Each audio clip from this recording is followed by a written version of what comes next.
sidlulisa okukhulu ukuthokoza emaphoyiseni esisebenza nawo njalo emamashini endaweni ezehlukahlukene. Namhlanje silapha eDandi, siyabonga kubaphathi bamaphoyisa, siyabonga amaphoyiseni onke, siyabonga ey'nduneni, siyabonga ukuhlonishwa umeya nabahlonishwa bonke amakhansela ney'khulu zomkhandlu zonke ney'nsizwa amadoda aphumile azoveza uvo lwawo, odadewethu, omama, iy'ngane zethu abaphumile bezoveza uvo lwabo. Siyacela-ke ukuthi uhulumeni usilalele, siyacela ngoba kasilwi, siyoqeda unyaka we-12 manje sisebenza lo msebenzi.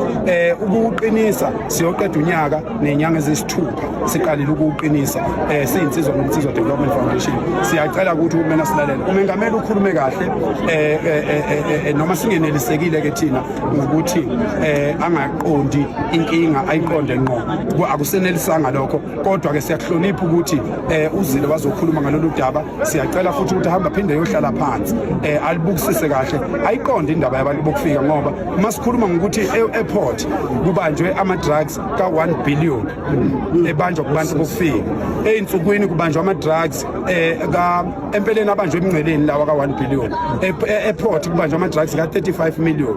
eThekwini thina sakwazi ukuvundulula ama-drugs ebhilidini, okwathi umuntu owabanjwa lapho wahamba wayokhomba ama-drugs olwandle, ama-drugs ka-13 million. So-ke uma ngabe sikhuluma ngokuthi la elokhuza eDandi kuney'ngane esayiphenduka imihambima engenxa yama-drugs, sithi eThekwini laphana e-King Dinizulu Park iy'ngane ezingaphezulu ka-500 amakhanda emizi, amadoda amizi, abaholi bakusasa sebephenduka imihambima kanjeyana. eGoli ko-Hillbrow iy'ngane ey'phenduka, iy'ngane zodokotela, iy'ngane zamaphoyisa, iy'ngane zothisha, iy'ngane zey'khulu ziphenduka imihambima ngenxa yama-drugs. Yingakho-ke sithi uhulumeni akasilalele, nalaba bokufika sithi abasilalele, bephume ezweni, silungise isimo sethu ngaphakathi, ebese bebuya-ke bebuya ngendlela eqondile. Uma uhulumeni engenayo imali yokuyokwakha umngcele, thina siwumphakathi wase-South Africa, umuntu ngayedwa eSouth Africa anganikela ngosimendo wodwa neblock elilodwa, sihambe semngceleni sizinsizwa siyolwakha mahhala lolu yadonga, singeze ukukhokhelwa ngisho isente ngoba sifuna izwe lethu libe lihle. Siyabonga kakhulu.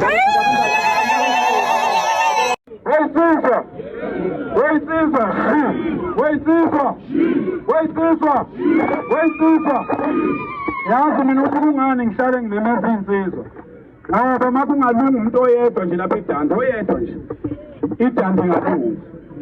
Uma ngalungi umuntu oyedwa wesilisa nje lapha eDandi athi iDandi ufuna ilunge, ingalunga ngomuntu oyedwa. Awucabanga ngeke njengoba sibaningi kangaka masingavele silunge sonke. Engicela ukusho mina la kumhlonishwa umeya, iy'nduna zami, amaphoyisa akithi, siyabonga ke-SAPS intatheli zonke nama-content creator bakwethu.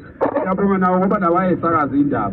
Abahlonishwa amakhansela bakhona, siyabonga abaholi noma kunzima abathi uma ngabe bebona umhlangano ukuthi uhlangene babe khona, kufanele sibabonge. Wey'ngane zakwethu bantu baka-Home Affairs mphathi wami, isibongo sasitholanga Njomaye kaMgabhi, izwe lineminyaka ewu-32, izwe lineminyaka ewu-32. Vele wehluke wedwa nje okungcono bekuxoshe emsebenzini, bekuxoshe sambongisa izwe. Ofisi lakwa-LED sengiqedile ngawe Njomaye. Ofisi lakwa-LED la eDandi, kukhona i-ofisi lakwa-LED kuthiwa i-Local Economic Development. Kodwa umuntu ophethe i-ofisi unikeza umuntu waseBangladesh imvume yoku-own isipazi. Yini elokhali ngomuntu waseBangladesh? Yini elokhali ngomuntu wase-Ethiopia? So-ke umhlonishwa umeya umesuka la, ngoba phela kuyenzeka senze izinto singanakile, sekuzolungiseka-ke lokho.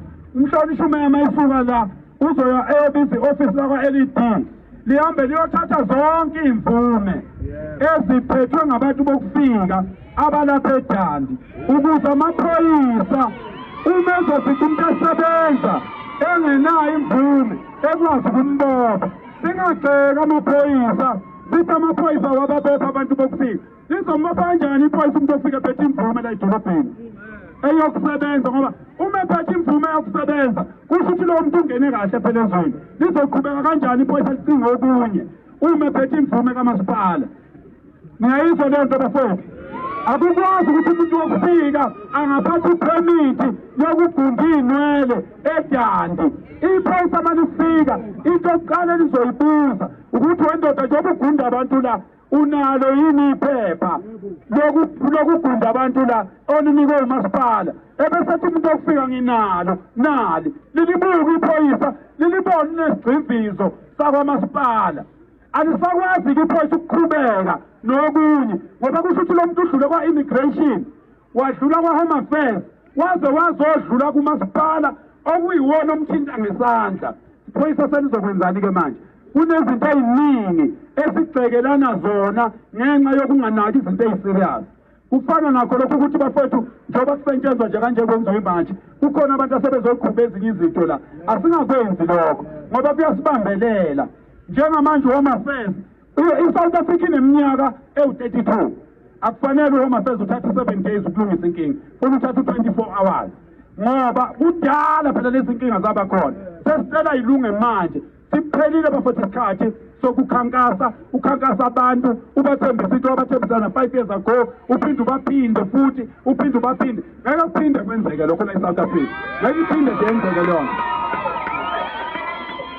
umuntu owuthandayo umphakathi sizombona ukuthi masimasha kanje sithi khona into esikhala ngayo ahambe nathi siboneke lowo muntu uthi nathi asizokuvuma umuntu afika azowashisa ugogo la iwashing ngoba sekusele insuku ezintathu ukuthi siyokhethweni akuzukwenzeka lokho sicela silungise amadolobha ethu insizwa zakithi imizi yakini ibulawa ukuthi nihlele emathaveni phumane emathaveni ninake izwe nakani ingane zenu nakani ukuthi kwenzakalani endaweni hamba uyofika emaphoyiseni mawubona ubugebengu benzeka ngoba uma ungabe ubikanga lobo bugebengu uyingxenye yalobo bugebengu uma umuntu ebulala abantu la endaweni nimazi hambani niyomhlebe emaphoyiseni thathani ucingo nifone nimhlebe ngoba bazophela abantu imizwa ayinobaba ayinabobaba ibabulawa izinsizwa bese umuntu simbiza ngensizwa la egqoke kahle emuhle kanti ubhizi ubulala abantu sikubize ngensizwa la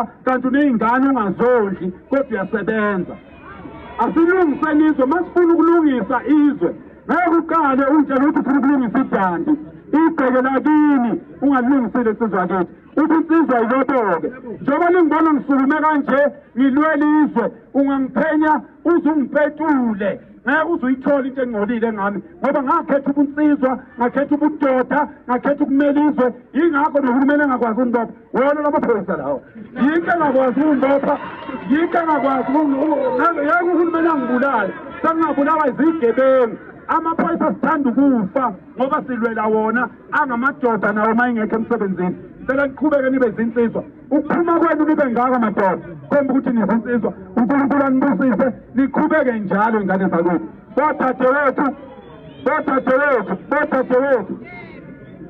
selekeleleni bodadewethu selekeleleni ingane zomama sicela usizo kini musani ukuthi kulungisizwe nibe nitshela amapelekwele ukuthi thina kasilutho musani ukuthi silungisizwe nibe nisichaza kubantu bokufika yibani ingxenye yethu yabona nje abantu nabamba ngaka bofisi siyanibonga kuwo wonke amamashi sisuke siyaqondanise nabantu besilisa thina kodwa nihlale nikhona nizoseseka sisacela niseseke ngisho esithe ningavumi abantu bokufika besebenzise nina bezalise nina belilahlekisele ngesiko belilahlekisele ngemikhuba yakithi besilahlekisele ngemisamo yakithi belifaka ukungcola iy'ngane ney'nwele eziphephezelayo bese kuthiwa nina nizokutheleze ngane seyohamba iphathizwe ayikho leyo nto leyo ulungileke usuyitholile ingane uyalithanda kwisoka lakho lase-Ethiopia hamba phela muthi ukudazisa inkani hamba uyemzini uyobona umama ezala ubone uwashe ukuthothoze nawe laphana wehle wenyuka ubafundise nephinifa ukuthi kufakwe iphinifa la ngoba sizukuphikisana thina namantombazane thina sizobuyisizwe thina asizukuphikisana nabantu besifazane umuntu wesifazane uzoba ngemuva simvikele abe ingilozi abe into engcwele abe simthande ahlale ngemuva thina amadoda sambe sobambimbi uNkulunkulu anibusise